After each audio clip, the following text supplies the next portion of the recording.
ഈ ഡൽഹിയിൽ കഴിഞ്ഞ ദിവസം ബ്രിട്ടാസ് നടത്തിയ ഒരു നാടകമുണ്ട്. John Brittas MP, lawmaker. അദ്ദേഹം നടത്തിയ ഒരു നാടകം, ആ നാടകം കേരളത്തിൽ പാർട്ടിയിൽ പിടിമുറുക്കുന്നതിന് വേണ്ടിയുള്ള ഒരു ഡ്രസ് റിഹേഴ്സലാണ് എന്നാണ് വിലയിരുത്തുന്നത്. ഇപ്പം എനിക്ക് തോന്നുന്നത് MP ഗോവിന്ദന് പകരം ഇപ്പം മാധ്യമങ്ങളെ കാണുന്ന അദ്ദേഹം ഇന്ന് രാവിലെ നമ്മൾ അദ്ദേഹം ലൈവായിട്ട് വരുന്നത് കണ്ടു. ഇന്ന് കേരളത്തിലെ കാര്യങ്ങൾ ഞാൻ തന്നെ അങ്ങ് ഡീൽ ചെയ്തേക്കാം. കാരണം ഇംഗ്ലീഷ് ഇതൊക്കെ വെച്ച് മാത്രമല്ല, പാർലമെൻറ്റിൽ അവിടെ ഡൽഹി പോലീസിനെ വറപ്പിച്ചു എന്നാണ് നമ്മൾ ദേശാഭിമാനി നടത്തിയത്. പോലീസുകാർ പേടിച്ചോടിയെന്നാണ് ഈ അദ്ദേഹത്തിൻ്റെ പെർഫോമൻസ് കണ്ടപ്പോൾ. ഡൽഹി പോലീസ് അങ്ങനെയാണെങ്കിൽ അദ്ദേഹം ഒരു കാര്യം കൂടെ അന്വേഷിക്കണം. പാർട്ടി ദേശീയ ജനറൽ സെക്രട്ടറി 58 കിലോമീറ്റർ വണ്ടിയിൽ പിടിച്ചുകൊണ്ട് പോയിട്ട് വഴിയിൽ പോലീസ് ഇറക്കി താൻ നടന്നു വയ്ക്കുമെന്ന് പറഞ്ഞാൽ പാവപ്പെട്ട ജയിക്കും ഉണ്ടായിരുന്നു. എനിക്ക് തോന്നുന്നത് MP ഗോവിന്ദൻ ഈയിടെയായിട്ട് പറയുന്നതെല്ലാം അബദ്ധമായിട്ട് മാറുന്നുണ്ട്. ഇപ്പോൾ കഴിഞ്ഞ ദിവസമാണെങ്കിലും ഈ റെയ്ഡ് സംബന്ധിച്ച് അദ്ദേഹം പറഞ്ഞത് അത് പഴയ മൊഴിയല്ലേ, പഴയ മൊഴിയിൽ അങ്ങനെ പലതും കാണും. അപ്പോൾ എന്താണെങ്കിലും അപ്പോൾ പഴയ മൊഴിയാണെങ്കിൽ ഇയാൾ പണ്ടാ രാജിവെക്കേണ്ടതല്ലേ പിണറായി വിജയൻ? അതെ അല്ലേ? അതുകൊണ്ടാണ് MP ഗോവിന്ദൻ്റെ മകൻ തന്നെ ചോദിച്ചത്, അച്ഛൻ കണ്ണാടി നോക്കാറില്ലേ എന്ന് ചോദിച്ചത്. കറക്റ്റ്, കണ്ണാടി കാണുമ്പോളവും എന്നാണല്ലോ ചൊല്ലി. കണ്ണാടി നോക്കണം സ്വന്തമായിട്ട് വല്ലപ്പോഴും. ഇതിപ്പോൾ ഐഷി ഘോഷ് എന്ന് പറയുന്ന ഒരു ബംഗാൾ യുവതിയാണ് അല്ലേ? അതെ അതെ അതെ. അവര് SFIയുടെ നേതാവാണ്.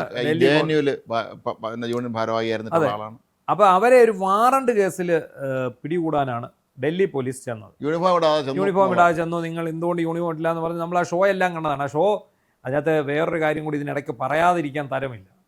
എന്ത് ഷോ ഇറക്കിയാലും അതെല്ലാം ദുരന്തമാണ് സോഷ്യൽ മീഡിയയിൽ വരുന്നത്. ദുരന്തന്മാരാണ് മൊത്തത്തിൽ, എല്ലാം ദുരന്തമാണ്. കാരണം എന്താണെന്ന് ചോദിച്ചാൽ ഇവരാരെങ്കിലും ഒരു പോസ്റ്റ് ഇട്ടാൽ അതിനടിയിൽ പൊങ്കാലയാണ്. ഞാൻ നേരത്തെ ചൂണ്ടിക്കാണിച്ചിട്ടുണ്ട്, ഈ പിണറായി വിജയൻ ഇറങ്ങിയതോടെ ഈ സൈബർ പോരാളികൾ അപ്രത്യക്ഷമായി. മാത്രമല്ല, ഉള്ള സൈബർ പോരാളികൾ ഇവർക്കെതിരെ പോസ്റ്റ് ഇട്ടുകൊണ്ടിരിക്കുകയാണ്. കിണർകോലൂന് ഇപ്പം എന്ത് ചെയ്യണമെന്ന് അറിഞ്ഞൂടാ. കിണർകോലൂന് കടിച്ചതും പിടിച്ചതും എല്ലാം പോയ അവസ്ഥയിൽ. കാരണം ഈ നമ്മുടെ ഈ ഇദ്ദേഹം ഉണ്ടല്ലോ പ്രേംകുമാർ ഇവരെ വിമർശിക്കുന്നുണ്ട്. കഴിഞ്ഞ ദിവസം TC രാജേഷ് അദ്ദേഹവും ഇവർക്കെതിരെ രംഗത്ത് വന്നു. TC രാജേഷ് ഇവരുടെ ഒരു മുന്നണി പോരാളിയായിരുന്നു, ഒരു സൈബർ പോരാളി തന്നെയായിരുന്നു. അദ്ദേഹത്തിന് ഇവർക്ക് വേണ്ടി ഓരോരുത്തർക്കും വേണ്ടി അവരെ ന്യായീകരിച്ച് പോസ്റ്റ് ഇട്ടുകൊണ്ടിരുന്ന ആളാണ്. അപ്പോൾ അദ്ദേഹം കഴിഞ്ഞ ദിവസം ഇതുപോലെ പല വിഷയങ്ങളിലും, ഇപ്പോൾ കള്ളൻ വിജയനാണെങ്കിലും ശരി, അങ്ങനെ പല വിഷയങ്ങളിലും അദ്ദേഹം ഇപ്പോൾ ഇവർക്കെതിരെ രംഗത്ത് വന്നു. ഈ ഐഷി ഘോഷിൻ്റെ വിഷയം എന്താണ്? ഈ ഐഷി ഘോഷിൻ്റെ വിഷയം ഇവർ മനഃപൂർവ്വം ഉണ്ടാക്കിയ ഒരു നാടകമാണെന്നൊരു സംശയം നമുക്കുണ്ടായിരുന്നു. പക്ഷെ അതിപ്പോൾ തെളിഞ്ഞിരിക്കുന്നു, അതൊരു പക്കാ നാടകമാണ്. ബ്രിട്ടാസിന് ഒരു എൻട്രിക്ക് വേണ്ടി ഉണ്ടാക്കിയ നാടകമായിരുന്നു എന്ന് തെളിഞ്ഞു.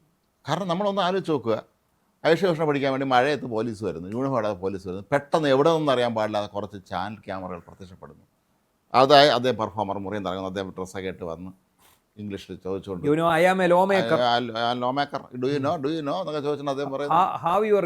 എന്ന് പറഞ്ഞു. എന്ന് പറഞ്ഞാൽ യൂണിഫോം വാരി തിന്നേച്ച് വരാനാണ് പറയുന്നത്. എന്താണ് ഈ സംഭവം എന്ന് ചോദിച്ചാൽ, ഈ കുട്ടിക്ക് അറസ്റ്റ് വാറണ്ട് കോടതി നടപ്പാക്കിയ വാറണ്ടാണ്, ജാമ്യമില്ല വാറണ്ട്. എന്താണ് സംഭവം? പെറ്റി കേസുകളാണ്, അതായത് സമരം ചെയ്തതിനെടുത്ത കേസുകൾ. ഇവർ 2021 അന്നത്തെ ഡൽഹിയിലുള്ള പശ്ചിമബംഗാൾ സർക്കാരിൻ്റെ അവിടുത്തെ അവരുടെ ഇതുണ്ടല്ലോ, അവരെ താമസ സ്ഥലം ഉണ്ടല്ലോ, കേരള ഹൗസ് പോലെ ബംഗാൾ ഹൗസ് ഉണ്ട്, ഹൗസ് ഉണ്ട്. അവിടേക്ക് നടത്തിയൊരു മാർച്ച്. എനിക്ക് അന്ന് മമത മുഖ്യമന്ത്രിയായിരുന്നു. മമതയ്ക്കെതിരെ എന്തെങ്കിലും പ്രകടനം നടത്തിയതായിരിക്കും അവർ. ഈ മാർച്ച് നടത്തിയിട്ട് പോലീസ് കേസെടുക്കുന്നു. കേസെടുത്തിട്ട് ഈ കേസ് വിളിക്കുമ്പോൾ കോടതിയിൽ ഇവർ ഹാജരാകുന്നു. നിരന്തരം ഹാജരാകാതെ വന്നാൽ പിന്നെ കോടതി ചെയ്യുന്ന പരിപാടി വാറണ്ട് പുറപ്പെടുവിക്കും, അറസ്റ്റ് ചെയ്ത് ഹാജരാക്കിക്കൊള്ളാൻ പറയും. ഇപ്പം അതാരെയാണെങ്കിൽ അപ്പോൾ ആ പുറപ്പെടുവിക്കുമ്പോൾ അത് ജാമ്യമില്ല വാറണ്ടായിരിക്കും. ഈ വാറണ്ടുമായിട്ട് വന്നു അവരുടെ കൂടെ ചെന്ന് കഴിഞ്ഞാൽ അപ്പം തന്നെ ജാമ്യത്തിന് ആളുണ്ടെങ്കിൽ അപ്പം തന്നെ കോടതി ജാമ്യത്തിൽ വിടും. അടുത്ത ദിവസം സിറ്റിംഗ് കൊണ്ട് വരണം എന്ന് പറഞ്ഞിട്ട് ജാമ്യത്തിൽ വിടും. ഇത് തന്നെയാണ് അവിടെയും സംഭവിച്ചിരിക്കുന്നത്.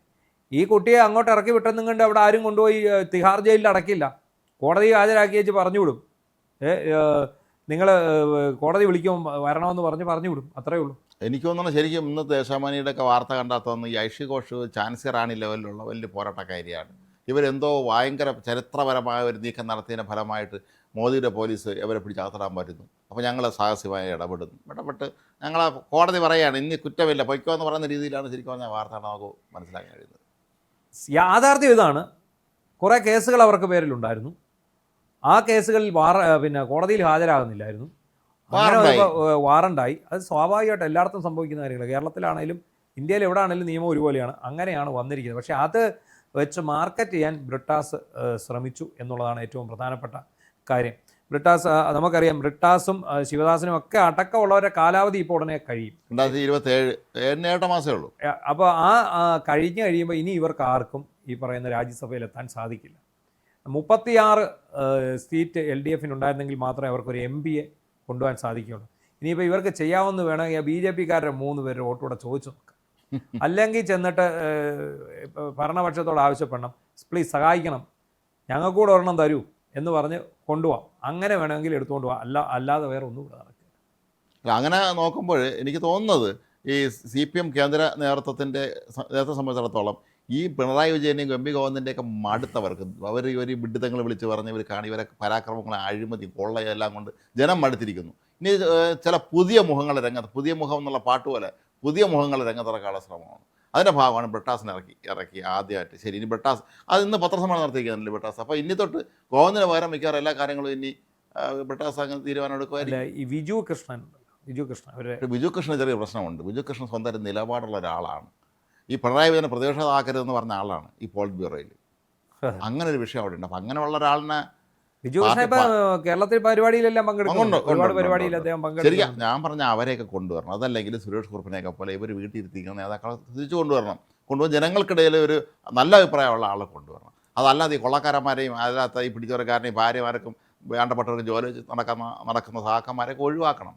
അത് കഴിഞ്ഞ് നല്ല ആളെ കൊണ്ടുവരണം. എത്രയോ നല്ല ആൾ. ഈ നമ്മുടെ പഴയ DFIയുടെ നേതാവായിരുന്ന ശശിധരൻ, അതുപോലെ PR വസന്തൻ, ഇവരൊക്കെ ഇപ്പോൾ എവിടെയാണ്? നമുക്ക് ഒരു പിടിയില്ല. ഈ ശശിധരൻ കുന്നംകുളത്തുകാരനല്ലേ? അദ്ദേഹത്തെ അവിടെ വെച്ച് തന്നെ അവർ ഒതുക്കി കളഞ്ഞു. ഗ്രൂപ്പിസം ഇരിങ്ങാലക്കുടി ആ ഭാഗത്ത് എവിടെയാണ്? കുന്നംകുളത്തുകാരനാണ്. കാരണം എനിക്കറിയാം. അപ്പം ഇവരെ ശശിധരൻ്റെ കൂടെ ഒരു ബെന്നി ഉണ്ടായിരുന്നു, CT ബെന്നി, നല്ല നേതാവല്ല. ഈ ബെന്നി അവസാനം എന്തറിയും, കാരണം മംഗള ദിനപത്രത്തിൻ്റെ അവിടുത്തെ പ്രാദേശിക ലേഖനായിരുന്നു. ഇപ്പോൾ ഉണ്ടോയെന്ന് എനിക്കറിയില്ല, മംഗളത്തിലുണ്ടോയെന്ന് എനിക്കറിയില്ല. അങ്ങനെ സമയത്താണ് ഈ ബെന്നി നമ്മുടെ വാർത്തയൊക്കെ ആയിട്ട് വരുന്ന സമയത്ത് ഈ കഥകളൊക്കെ എന്നോട് എന്ന് പറഞ്ഞു. അവരെല്ലാം VS അനുകൂലിച്ചിരുന്നു. കാരണം VS ആകുമ്പോൾ നേരെ മാർഗത്തിൽ പോയ ഒരു സഹമായിരുന്നല്ലോ. VS അനുകൂലിച്ചാൽ അത് കള്ളന്മാരൊക്കെ വേണ്ടി സംഭരണം ചെയ്ത് വെച്ചിരിക്കുന്ന പദവികളിലേക്ക് ഇനി ഇവരെ എടുക്കാൻ പറ്റും. അത് ഓടിച്ചു. അപ്പോൾ എന്താണെങ്കിലും ഡൽഹിയിലെ ഐശ്വരി ഘോഷ് നാടകം എന്ന് പറയുന്നത് ലോജിക്കലി നോക്കിയാൽ ഒന്നുമില്ലാത്ത ഒരു കാര്യം. നമ്മൾ 1-2 ഈ പെറ്റി കേസ് എന്ന് പറഞ്ഞാൽ കൂടി 1000 രൂപ 2000 രൂപ അടച്ച് തീരാൻ. അവരുടെ കൊലപാതകം നടത്തിയതോ അക്രമം നടത്തിയതോ ഒന്നുമല്ല, സമരം നടത്തി നമ്മൾ കേസ് എടുക്കും. നമ്മുടെ നേതാക്കന്മാരെ എത്രയോ കേസുകളുണ്ട്. അതെ, പിഴ അടച്ച് ഊരുക, അല്ലെങ്കിൽ അവരെ വെറുതെ വിടും. അത്രേ ഉള്ളൂ. അല്ലെങ്കിൽ ചിലപ്പോൾ കോടതി വെറുതെ വിടുകയും ചെയ്യും. ഇത്രയാണ് ഇതിനകത്തെ സാങ്കേതികത്വം. അവർ പലതവണ കോടതി വിളിച്ചിട്ടും കേസിൻ്റെ അവധിക്ക് വെച്ചിട്ടും ഹാജരാകാതെ വന്നപ്പോൾ തുടർച്ചയായിട്ട് ഹാജരാകാതെ വന്നപ്പോൾ കോടതി അറസ്റ്റ് വാറണ്ട് പുറപ്പെടുവിച്ചു. അത് സ്വാഭാവികമായിട്ടും എല്ലാ കേസുകളിലും പുറപ്പെടുവിക്കുന്ന കാര്യം തന്നെയാണ്. അത് വെച്ചുള്ള ഒരു മാർക്കറ്റിങ്ങിനാണ് ബ്രിട്ടാസ് ശ്രമിച്ചത്. ഈ പരിപാടി നിങ്ങൾക്കായി അവതരിപ്പിക്കുന്ന ജോൺ ബ്രിട്ടാസ് ആൻഡ് പാർട്ടി എന്ന്. എന്തായാലും ബ്രിട്ടാസിന്റെ ആ പരിപാടി നല്ല മനോഹരമായിട്ട് ചീറ്റിപ്പോയിട്ടുണ്ട് എന്നുള്ളതാണ് ഇതിനകത്തെ അവസ്ഥ. ഇങ്ങനെയൊന്നുമല്ല ഒരാൾ ഒരു എൻട്രി കൊണ്ടുവരേണ്ടത്. ആദ്യമായിട്ട് ഈ 75 വയസ്സെന്നുള്ള പ്രായപരിധി വെച്ചിട്ടുണ്ടെങ്കിൽ ഈ പറയുന്ന പിണറായി വിജയനെയൊക്കെ എടുത്ത് ദൂരെ കളയുക, അത്രേ ഉള്ളൂ. എടുത്ത് കിണറ്റിലിടുക, അത്രേ ഉള്ളൂ. അല്ലാതെ അതിനുശേഷം പിന്നെ ആരെയാ നമ്മളിവിടെ അവതരിപ്പിക്കാൻ സാധിക്കുക? ഒരു വിധത്തിൽ അല്ലെങ്കിൽ മറ്റൊരു വിധത്തിൽ ഒരു ജനകീയമായ ഒരു മുഖത്തിന് CPM ഇവിടെ കൊടുക്കാൻ സാധിക്കും? ആരെയെ കൊടുക്കും? വളരെ ഉണ്ട്. അവരൊക്കെ ഇപ്പോൾ പാർട്ടിയിൽ എവിടെയാണെന്ന് അറിയാൻ പാടില്ല. ഇവരൊക്കെ തിരിച്ചു കൊണ്ടുവന്ന്, കാരണം കേരളത്തിൽ അങ്ങനെ കമ്മ്യൂണിസ്റ്റ് പ്രസ്ഥാനം ഇല്ലാതൊന്നും പോകാൻ പാടില്ല. അത് നമ്മൾ അക്കാര്യം എല്ലാവരും ആഗ്രഹിക്കുന്ന ഒരു കാര്യം തന്നെയാണ്. അവരും വേണം അവിടെ. പക്ഷേ അത് ഇത്തരക്കാരുടെ കയ്യിലേക്കാണ് ഇനിയും പോകുന്നതെങ്കിൽ ഈ പാർട്ടി തീരും. നീ തീർന്നു എന്ന് പറഞ്ഞ പോലത്തെ അവസ്ഥയാണ്. തീർന്നു.